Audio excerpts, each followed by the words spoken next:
এই দৃশ্যটি দেখে মনে পড়ে গেল আমার সেই আগের দিনের কথা।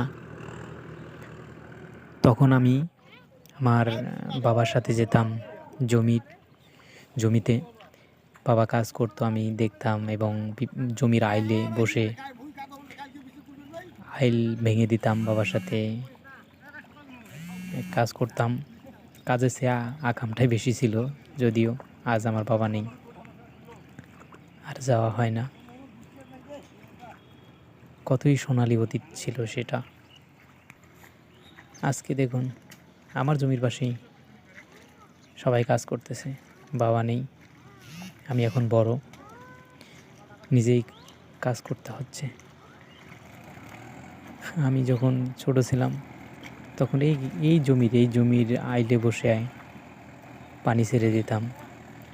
চগো, মই, কোদাল, কাঁচি বাবা নিয়ে আসতো, বাবার ঘাড়ে চড়ে আসতাম, এগুলো নিয়ে আসতো।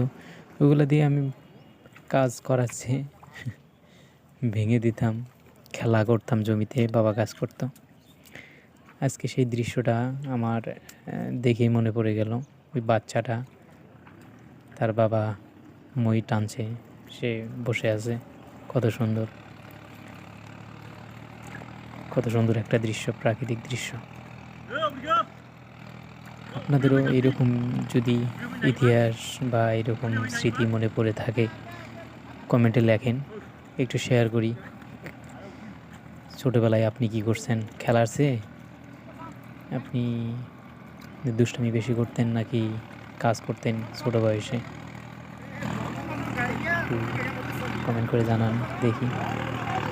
আর স্মৃতিপটে এইরকম রয়েছে যে শৈশব, ছোটোবেলায়, শিশু বয়সে কাজ করতে এসে দুষ্টামিটাই বেশি ছিল। ভালো লাগার একটা মুহূর্ত। জমির ড্রেন, আইল, মনোরম দৃশ্য, প্রাকৃতিক দৃশ্য দেখতেই ভালো লাগে। একটা জমিতে কত মানুষ কাজ করে। 12টা 10 বাজে, 12টা 10। এই কর্মঠ জীবনে আপনি স্বাদ তখনই পাবেন, আপনাকে শহর ছেড়ে আসতে হবে গ্রামে, নিজের জমিতে কাজ করবেন। খুবই ভালো লাগার একটা দৃশ্য। আমি ছোটোবেলায় এমন করতাম, আসতাম, দেখতাম।